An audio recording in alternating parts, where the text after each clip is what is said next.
Hello Zahra folktale lovers, before we start this amazing story, kindly subscribe. Now, enjoy. The streets of Lagos were alive with energy, people hurrying home, traders closing their stalls, and children chasing each other in the warm evening air. In a small compound tucked between rows of houses, a young girl named Efima sat quietly on a wooden stool. Her eyes were red from crying, but she bit her lip to keep from sobbing out loud. Her aunt, Madame Gloria, stood in the middle of the compound, hands on her waist, voice rising above the chatter of neighbors. "This girl is a thief. She stole my gold earrings," Madame Gloria shouted, her finger pointed straight at Efima. The neighbors gasped, some whispering among themselves. Efima's heart pounded so loudly that she barely heard the voices around her. She had not taken anything, but her aunt's words were sharp like knives. Efima wanted to speak, to defend herself, but each time she opened her mouth, Madame Gloria cut her off with even harsher accusations. "You think you can come to my house and disgrace me after I took you in? I should have left you in the village." The neighbors shifted uncomfortably. Some believed Madame Gloria because she was known to be outspoken, while others glanced at Efima with pity. No one wanted to interfere too much. In Lagos, people often stayed away from family quarrels. As the evening grew darker, Madame Gloria ordered Efima to leave her house. "Take your things and go. You will not sleep under my roof tonight." Efima looked at the small bag that held her few belongings. She had nowhere to go, no one to turn to in this vast city. Tears rolled down her cheeks silently as she picked up her bag. She walked out of the compound slowly, each step heavy with shame and fear. The streets felt colder now. She could still hear her aunt's voice echoing behind her, calling her a thief. Efima kept walking until the voices faded. She stopped under a dim streetlight, her legs too weak to move further. Her stomach growled, but she ignored the hunger. She thought about her parents who had sent her to live with her aunt after they struggled to feed all their children. She had hoped for a better life, but now she felt lost and betrayed. A kind-looking woman selling roasted corn by the roadside noticed her. "My dear, why are you standing there all alone?" Efima hesitated but finally told her part of what had happened. The woman gave her a piece of corn and told her to sit. "You will be fine," she said softly. But Efima's heart ached with questions. Why would her aunt accuse her of something she didn't do? Where would she go from here? Far away in the same compound, Madame Gloria locked her room with a satisfied look, but she had no idea that the truth she was trying to bury would soon crawl out in a way she could never imagine. The night in Lagos stretched endlessly for Efima. She sat quietly on a wooden bench near the corn cellar, the sound of passing cars and distant honking mixing with the chatter of night traders. The woman who had given her corn had left hours ago, her small charcoal stove carried away. Now, only a few people walked the street. Efima hugged her small bag tightly, fighting the fear rising in her chest. She had no money, no shelter, and no one to call for help. She thought of her parents back in the village. They had trusted Madame Gloria, believing she would care for their daughter and send her to school. Efima remembered the day she had arrived in Lagos months ago, her eyes bright with hope, dreaming of becoming a teacher one day. But her aunt had never treated her like family. She was made to wake early, clean the house, cook for everyone, and sell in the market. School was only a promise, never a reality. As the night grew colder, Efima pulled her wrapper tighter around her shoulders. Hunger gnawed at her stomach again. She closed her eyes, whispering a short prayer for strength. She thought of what her mother always told her, light will always come, even after the darkest night. While Efima battled her fears on the street, Madame Gloria was pacing her room. Though she had spoken with confidence earlier, a small part of her felt uneasy. The gold earrings she accused Efima of stealing had been missing for 2 days. She had searched her entire room but couldn't find them. Yet accusing Efima had been easier than admitting she might have misplaced them. A neighbor named Mama Bisi, who had overheard everything, couldn't sleep. She kept thinking about Efima's quiet face. The girl didn't look like a thief. She had lived in the compound long enough to know Efima as a hard-working, gentle girl. She whispered to her husband, "I don't believe that girl took anything." Something is not right. Her husband shook his head, not wanting to get involved. But Mama BC made up her mind to look into it. The next morning, Lagos woke up to its usual noise and movement. Ifema had barely slept. Her body ached, but she stood up determined not to be seen as weak. She began walking, her bag clutched in her hand. She thought of going to a church nearby. Maybe someone would help her. As she walked, she noticed how busy life carried on for everyone else, as if nothing had happened. Back at the compound, Madame Gloria strutted around, loudly telling everyone how she had thrown out the so-called thief. Some neighbors nodded silently while others looked away, uncomfortable with her pride. That morning, Mama BC quietly visited Madame Gloria, pretending to borrow salt. While inside, she noticed something shining under the wooden wardrobe. Bending slightly, she spotted a small glint of gold. Her heart skipped. She waited until Madame Gloria turned away, then bent down and pulled out the pair of gold earrings. She held them in her hand, stunned. They had been there all along. Mama BC slipped out quietly without saying anything. She didn't want to confront Madame Gloria yet. Instead, she decided to keep the earrings safe until she could find Ifema. Meanwhile, Ifema wandered the streets, asking at small shops if they needed help. Most turned her away. Some shop owners looked at her with pity but shook their heads. By afternoon, her feet were sore, and she could barely stand. She found herself near a church compound, where a few women were arranging chairs for an evening program. One of them noticed her pale face and asked gently, "My child, are you all right?" Ifema's lips trembled as she tried to speak, but tears rolled down her cheeks before words could come out. The women exchanged worried glances. One of them, Mama Ruth, stepped forward, wiping Ifema's tears with the edge of her scarf. "Come inside, my dear. You are safe here." For the first time since her aunt threw her out, Ifema felt a glimmer of hope. Mama Ruth gave her a plate of food and water. The food felt like life itself as she ate slowly, tears still dropping. But even as she sat there, her heart still ached. She could hear her aunt's harsh words echoing in her mind. She wondered if anyone would ever believe she wasn't a thief. Back in the compound, rumors started to grow. Some neighbors whispered that Madame Gloria might have been too harsh. Others said they had always felt the girl was innocent. Mama BC held onto the earrings tightly, waiting for the right moment. Little did Madame Gloria know that the lie she told so boldly would soon return to her like a shadow she could never outrun. The following day in Lagos carried the same noise of traffic and shouting conductors, but for Ifema everything felt slower. She sat on a wooden bench outside the church, her hands folded on her lap. Mama Ruth had given her a change of clothes and some food. The warmth of kindness felt strange after so many months of cold treatment. Yet deep inside, she feared that this comfort would be temporary. Mama Ruth noticed the sadness in her eyes and sat beside her. "My child, God sees everything," she said softly. "Whatever your aunt has done to you, the truth will come out." Ifema nodded weakly but said nothing. She didn't want to hope too much. While Ifema tried to recover from the shock of being thrown out, life in Madame Gloria's compound was becoming tense. Mama BC had not told anyone about the earrings yet. She had kept them hidden in a small wrapper inside her wardrobe. Every time she looked at them, she felt anger rising.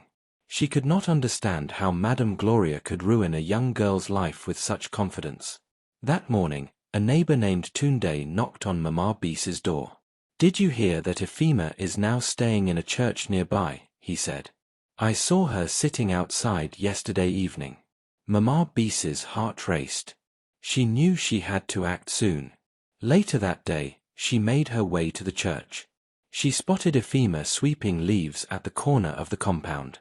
The girl looked smaller than she remembered, her shoulders slightly hunched. Ifema froze when she saw her. She didn't know if Mama BC had come to accuse her again. "My dear," Mama BC said gently, "I need to talk to you." They sat under a shade while Mama Ruth watched from a distance. Mama BC slowly brought out the small wrapper. When she opened it, the gold earrings glittered in the light. "I found these in your aunt's room, under her wardrobe," she said quietly. Ephema stared at them, her eyes wide with shock. She couldn't speak. I knew you didn't take them. I've lived near you long enough to know you're a good girl, Mama Bisi continued. Tears filled Ephema's eyes. She felt both relief and anger. Relief that someone finally believed her, anger that her aunt had lied so easily. But Mama Bisi wasn't done. She looked at Ephema and said, "Your aunt needs to answer for what she did. But I want to do this carefully."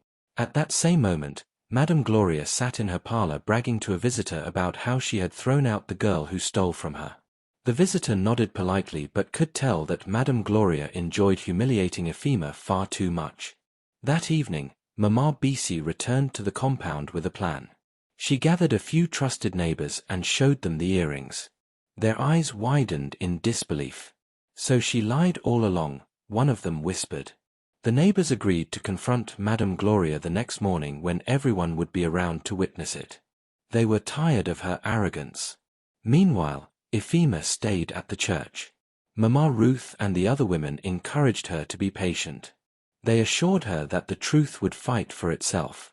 Still, she found herself lying awake at night, thinking about how easily her life had been destroyed by one lie. The next day arrived, and the compound buzzed quietly with anticipation. People gathered near the entrance as Mama Bisi walked toward Madame Gloria's door with the earrings in her hand. Tunde and two other neighbors followed. Madame Gloria opened her door, surprised to see so many faces. "What is it?" she asked sharply.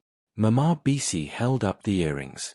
"I found these in your room, under your wardrobe. Everyone deserves to know the truth." A heavy silence fell. Madame Gloria's face turned pale. For the first time, she couldn't speak. The neighbors began to murmur. Some shook their heads. Others stared at her in disbelief. "So you threw that poor girl out, called her a thief, and all along the earrings were in your room," one neighbor said angrily. Madame Gloria tried to defend herself. "I didn't know. I thought she took them." But no one listened. The shame on her face grew heavier as the neighbors turned against her. She felt small, exposed, and powerless. Far away at the church, Ephema still didn't know what was happening. She was sweeping the compound again, lost in thought. Mama Ruth called her inside to eat. Little did she know that before the sun set, her aunt would come looking for her. And this time, the same woman who had thrown her out like trash would be the one to beg. The neighbors did not let Madame Gloria escape the shame that morning. One after another, they spoke up, voicing things they had always kept inside. "You have always treated that girl like she is less than human," said an elderly man who rarely spoke. "Now see how your lie has turned against you." Another woman added, "We all saw how that girl worked in your house day and night, and you never once spoke kindly to her. Even if she had made a mistake, this is no way to treat a child." Madame Gloria stood frozen at her doorway. The earrings in Mama Bisi's hand glistened like evidence in a courtroom. Every word spoken felt like a heavy stone thrown at her pride. "I didn't mean to lie," she said weakly. "I truly thought she took them." But the crowd wasn't convinced. They had all seen her confidence when she accused Ephema, the joy she took in throwing her out. "You didn't even give her a chance to speak," Mama Bisi said sharply. "You called her a thief and left her to sleep on the street." Madame Gloria lowered her eyes. For the first time, her voice softened. "Where is she now?" "She's at the church nearby," Mama Bisi replied. "And you will go there today." The crowd parted as Madame Gloria slowly stepped back inside her house. She picked up her wrapper and tied it around her waist. Her legs trembled slightly as she prepared to leave the compound. Neighbors followed behind, eager to witness what would happen.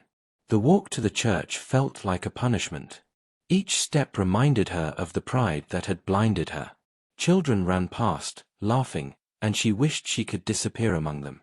By the time she reached the church compound, her throat felt dry.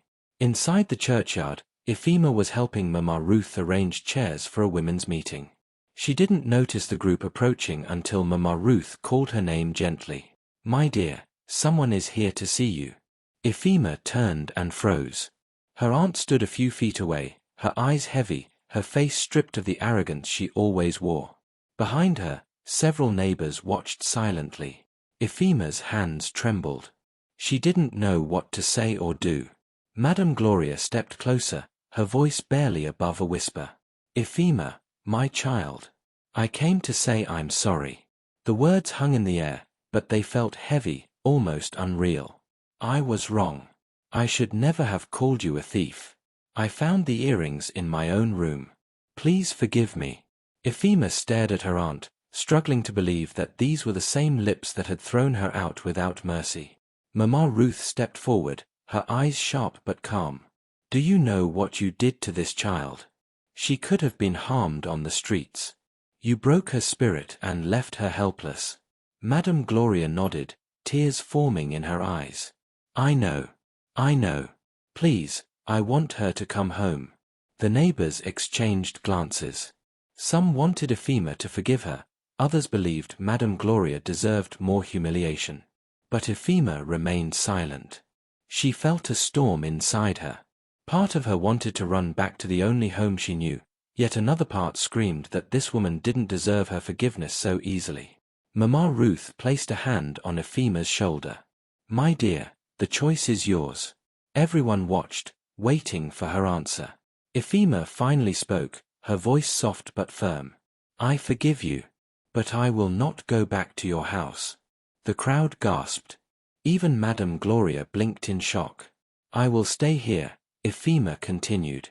"This place gave me kindness when you gave me none." Madame Gloria's lips trembled as she realized the weight of her loss. She had not only shamed herself but had also lost the trust of the one person she thought she could control. Mama Ruth nodded approvingly. "Then it is settled." But Madame Gloria wasn't ready to give up. She knelt down in the dirt, ignoring the eyes of everyone around her. Tears rolled freely as she begged, "Please, Ephema, come home. I will change. I will treat you well." Ephema's eyes filled with tears too, but she stayed firm. "I cannot, Auntie. You broke me once. I cannot let you do it again." The neighbors murmured softly, impressed by the girl's strength. And in that moment, Madame Gloria finally understood that pride can destroy more than lies ever could. She remained kneeling, her heart sinking deeper with every second.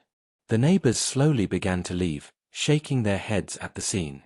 Mama Ruth helped Ephema inside the church hall, her voice calm and warm. "You are safe now. No one can take that from you again." Outside, Madame Gloria stayed on her knees long after everyone left, her tears dropping silently to the ground. For the first time in her life, she felt truly powerless. What she didn't know was that this was only the beginning of a bigger change, one that would affect not just her and Ephema, but everyone who had watched the drama unfold. The days that followed were different for everyone in the compound. The story of Madame Gloria and Ephema spread quickly beyond their street. Traders at the market whispered about it. People in nearby houses retold it as though they had witnessed everything themselves.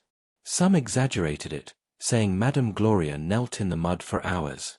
Others claimed she cried so loudly that half the street gathered to watch.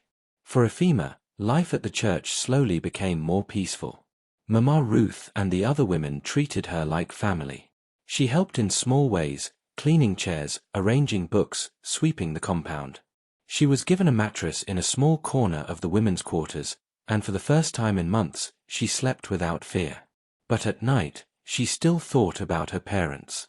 They were far away in the village, unaware of all that had happened. Ephema wondered what they would say if they knew their own sister had thrown her out and called her a thief. She longed to see them again, but she had no way to reach them.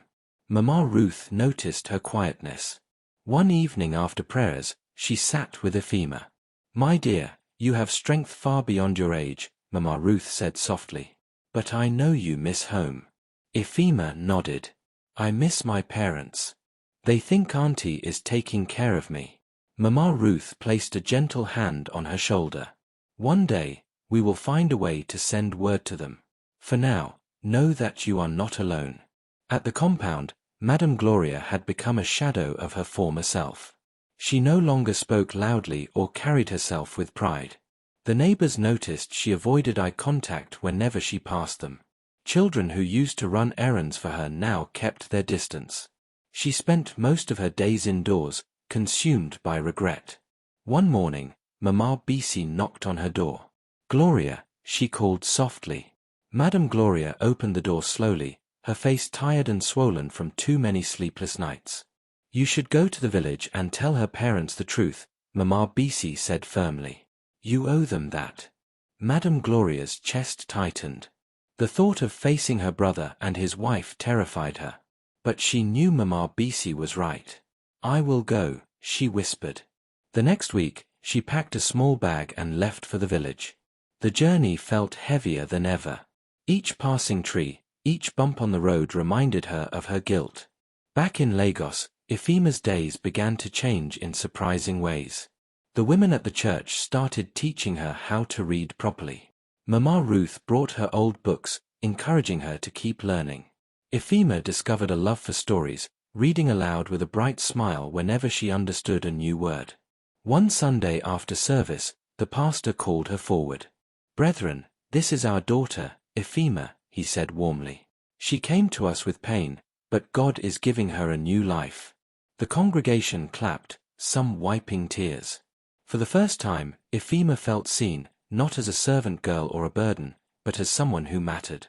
Meanwhile, Madame Gloria reached the village after 2 long days of travel. Her brother and his wife welcomed her, surprised to see her alone. "Where is Ifema?" her brother asked. Those words cut through her like a knife. Madame Gloria broke down, confessing everything. "I accused her of stealing my earrings," she sobbed. "I threw her out. She was innocent all along." Her brother's face darkened with anger. "You did what?" Her sister-in-law wept quietly, covering her face with her wrapper. "We trusted you," her brother said, his voice shaking. "You were supposed to protect her."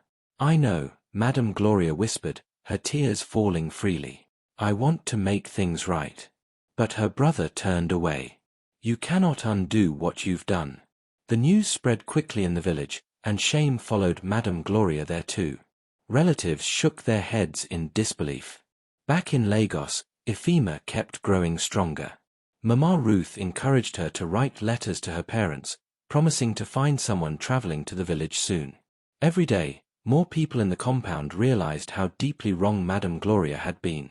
Some neighbors quietly brought gifts to Ifema at the church, small things like fruits, notebooks, and slippers. One evening, Mama Ruth found Ifema sitting alone. "Do you still want to go back to the village?" she asked gently. Ifema hesitated. "I don't know. I like it here. I feel safe. But I miss my parents." Mama Ruth smiled. "Then we will find a way to bring them here." The thought filled Ifema's heart with hope for the first time. She pictured her mother's warm smile and her father's gentle laugh. What Ifema didn't know was that her parents were already preparing to come to Lagos. Madame Gloria had begged them to follow her back so they could see their daughter. The day they arrived would change everything again, and this time, Ifema would see that the love she had been missing was finally within reach. The road to Lagos was long and tiring, but Ifema's parents didn't complain. Her father carried a small bag on his shoulder while her mother held a basket of food she had prepared for the journey. Madame Gloria walked behind them silently, her face still heavy with shame. She had begged them for days in the village, explaining every detail of what happened. At first, her brother had refused. He didn't want to see her face again. But her constant pleading finally broke through his anger.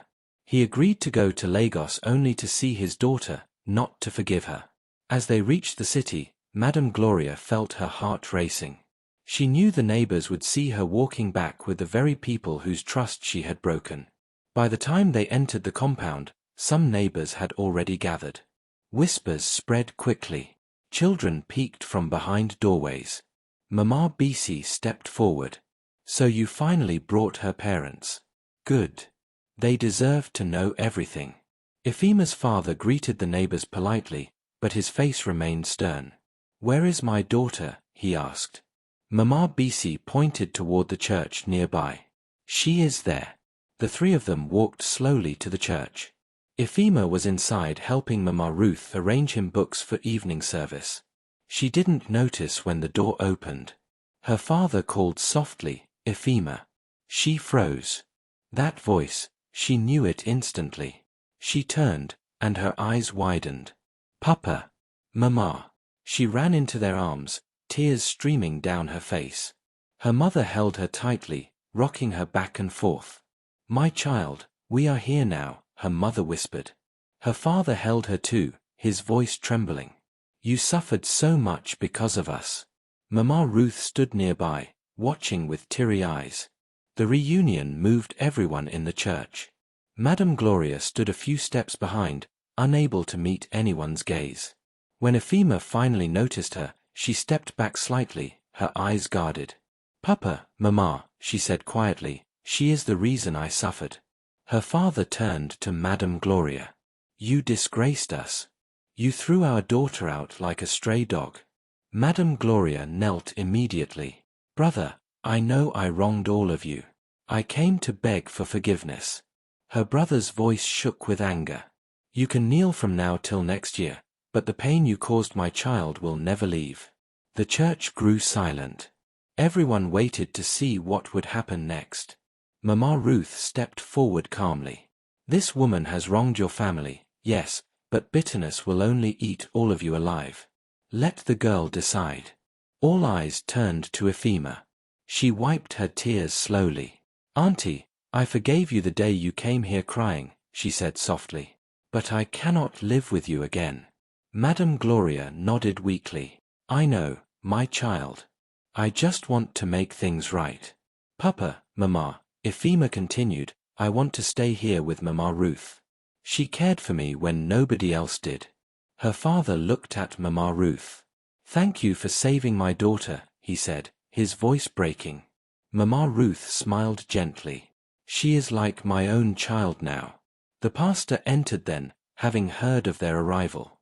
He greeted Ephema's parents warmly and promised that Ephema would always be safe with them. That evening, the church held a small Thanksgiving service for Ephema's reunion with her parents.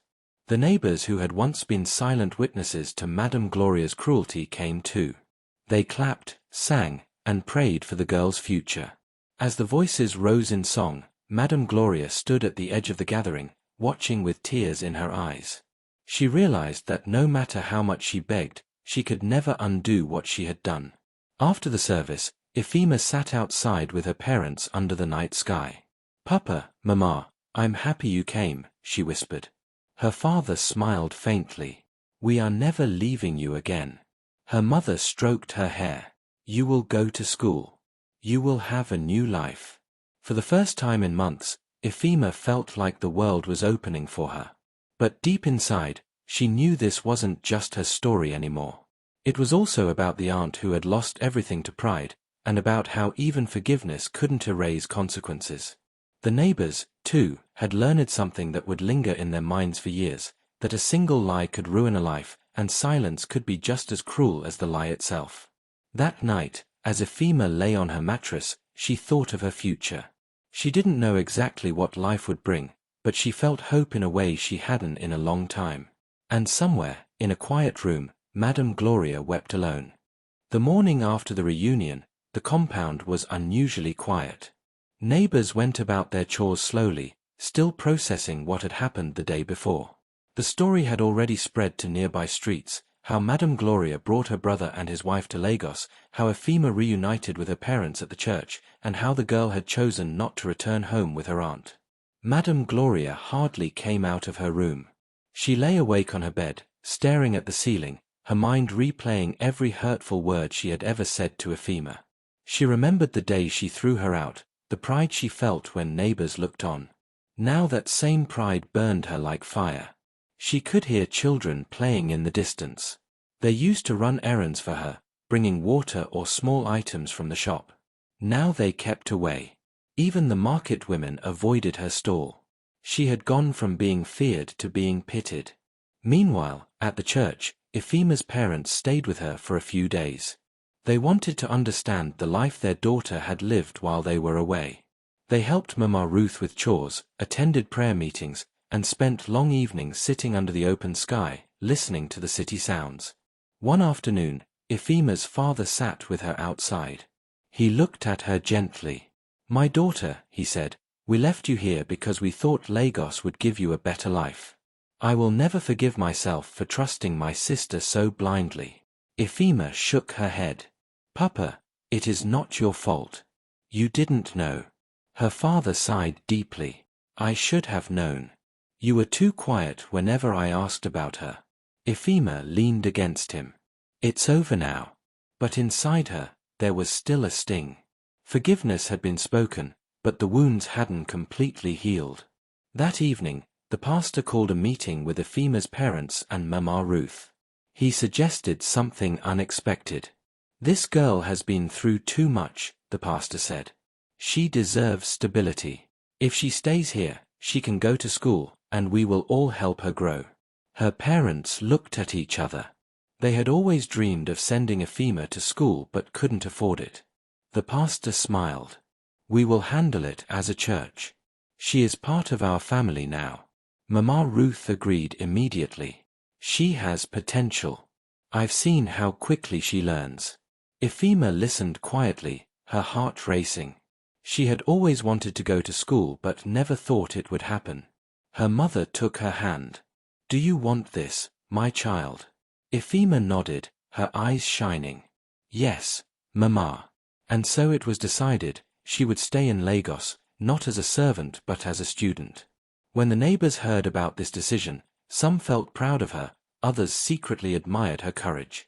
A few even regretted never standing up for her when she needed them most. A few days later, her parents prepared to return to the village. They hugged her tightly, promising to visit often. "Be strong," her father said, holding her close. "We will never leave you for so long again." Her mother wiped her tears. "Make us proud." As they left, Madame Gloria watched from behind her curtain. She wanted to say goodbye, but shame kept her rooted in place. Weeks passed, and Ephima's life began to change. She started school with the help of the church. The first time she wore her uniform, she couldn't stop smiling.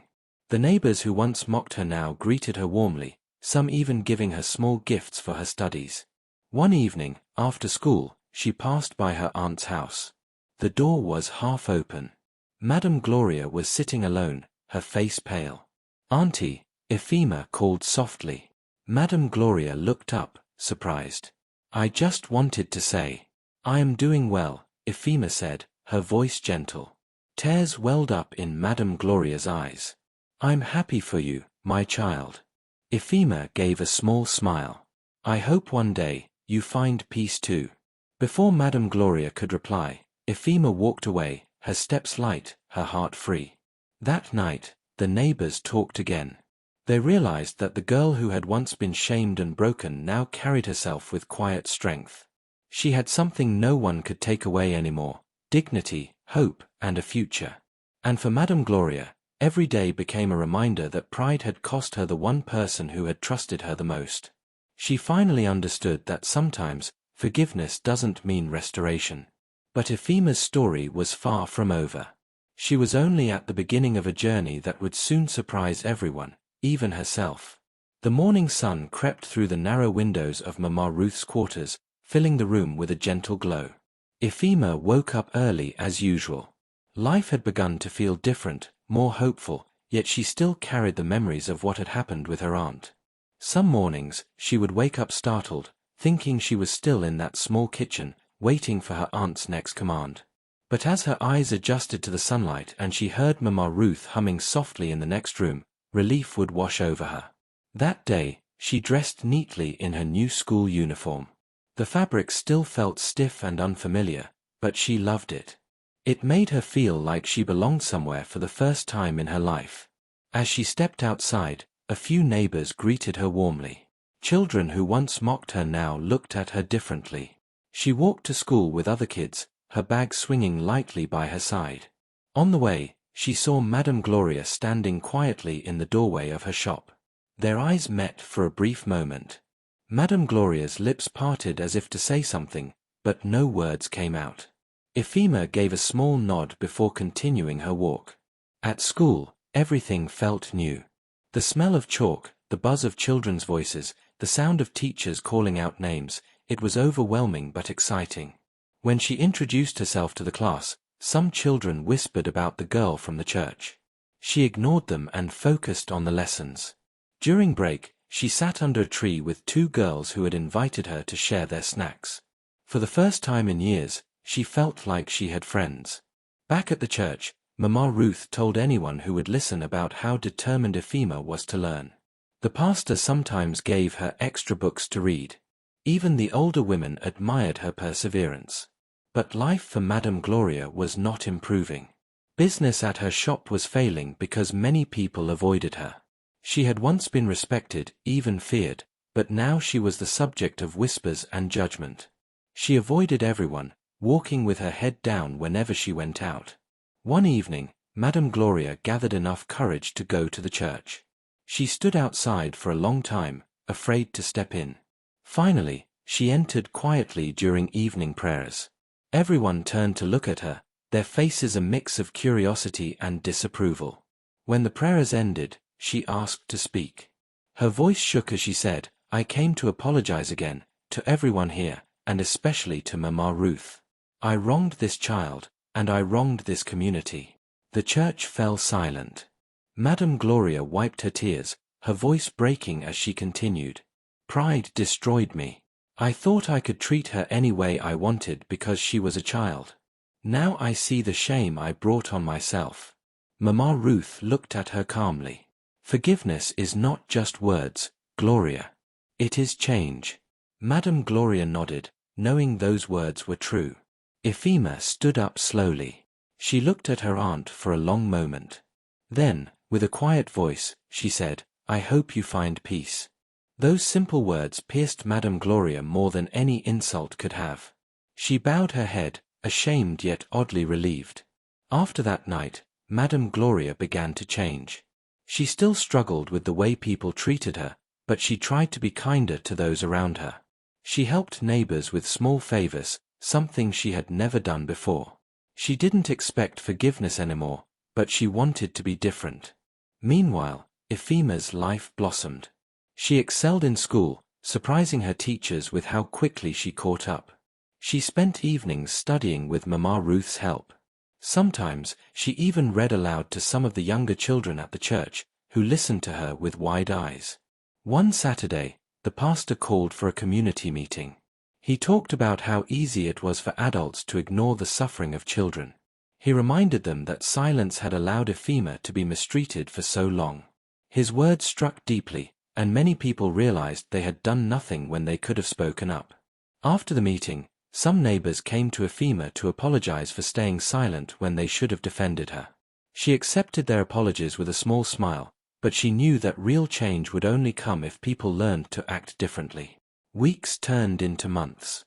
Ephema's parents visited when they could, bringing food from the village and sitting proudly in church beside her. She was no longer the scared, quiet girl who avoided everyone's eyes. She had found her voice, her confidence, and her place in the world. But Madame Gloria's life remained a shadow of what it had been. Each time she saw Ephema in her school uniform, her heart sank. She knew that she had lost more than respect. She had lost the one person who had once trusted her completely.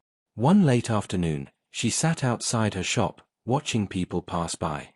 For the first time, she realized that forgiveness had been given to her, but it had not restored what she destroyed. And she finally understood, some mistakes leave scars that never fade. Still, she kept trying to change, hoping that even if she couldn't undo the past, she could at least build a different future. For Ephema, life was only beginning. She didn't know what lay ahead, but she had learned one thing: pain could shape you, but it didn't have to define you. And that quiet strength became something that everyone around her noticed, even those who once doubted her worth. Months passed, and Ephema's life became a story that inspired people in the neighborhood. She woke up early every day for school, studied hard, and helped Mama Ruth in the evenings. Her teachers often praised her determination, and her name was regularly mentioned during assemblies as an example for other students. One morning, the school principal called her to the office. She walked in nervously, unsure why she had been summoned. Inside, the principal sat with two strangers who smiled warmly at her. Ephema, the principal said, these are members of a scholarship foundation. Your teachers nominated you because of your hard work and how far you've come despite everything. Her heart raced as they explained that she had been chosen for a full scholarship to attend one of the best secondary schools in Lagos. She covered her mouth in shock. Me? Yes, you, one of them said. You deserve it. That evening, Mama Ruth cried tears of joy when she heard the news. The pastor hugged Ephema proudly. Even neighbors who once ignored her now came to congratulate her. Word of her scholarship reached Madame Gloria quickly. She sat alone in her shop for a long time, staring at the floor. It was a strange feeling. She was proud of Ephema, yet the pain of knowing she had once treated her like a servant was unbearable. The next Sunday, Madame Gloria walked to the church again. She waited until the service ended and then approached Ephema. Her voice was low and trembling. My child, I came to say that I am proud of you. You are becoming everything I never believed you could be. Ephema looked at her aunt for a long moment. She didn't smile, but her eyes were calm. Thank you, Auntie. Madame Gloria nodded. If there is ever anything you need, I will do it for you without hesitation. Ephema's voice was soft. What I need is for you to be good to people, especially those who can't defend themselves. The words sank deep into Madame Gloria's heart. She nodded again, tears spilling down her cheeks. Weeks later, the day came for Ephema to leave for her new school. The church gathered to pray for her. Mama Ruth hugged her tightly, whispering, "Go and shine, my child." Her parents had come from the village, beaming with pride. Her father helped carry her bag, while her mother fussed over her hair and uniform. As they prepared to leave, Madame Gloria stood at a distance, watching quietly. She wanted to say goodbye but decided not to interfere. Just before Ephema got into the car, she turned and saw her aunt. Their eyes met for a brief moment. Ephema gave her a small nod, not of anger, not even of forgiveness, but of quiet strength. The car drove off, and Madame Gloria stood there for a long time, staring at the empty street. Life slowly moved on. Ephema thrived in her new school, excelling in academics and becoming known as a girl with extraordinary resilience. Each holiday, she returned to Mama Ruth, spending time in the same community that had once witnessed her pain. But now, whenever people told her story, they didn't speak of her suffering, they spoke of her courage. For Madame Gloria, her life became a journey of rebuilding. She never regained her former respect, but she became humbler. She started helping orphans in the community, bringing them food and school supplies. People noticed the change, but she knew deep inside that it came from the guilt she would always carry. Years later, Ephema stood on a stage, dressed in a graduation gown. She was the top student of her class. Her parents and Mama Ruth sat in the front row, tears streaming down their faces as she gave a speech. "I am here today," she said, "because people believed in me when I thought my life was over. My story is proof that no matter how deep your pain is, you can rise." The entire hall erupted in applause. Even Madame Gloria, who sat quietly at the back, clapped through her tears. That night, Ephema sat with Mama Ruth and her parents. "Mama, Papa, Mama Ruth," she said softly, "I will keep making you proud." Her father smiled. "You already have, my child." As the night deepened, Ephema looked at the sky. She thought of the journey, the betrayal, the pain, the kindness of strangers, the courage it took to forgive. And for the first time, she felt at peace with everything that had happened. Her life had started in suffering, but now it was full of possibilities. She knew she would go far, not just for herself, but for every child who had once felt powerless.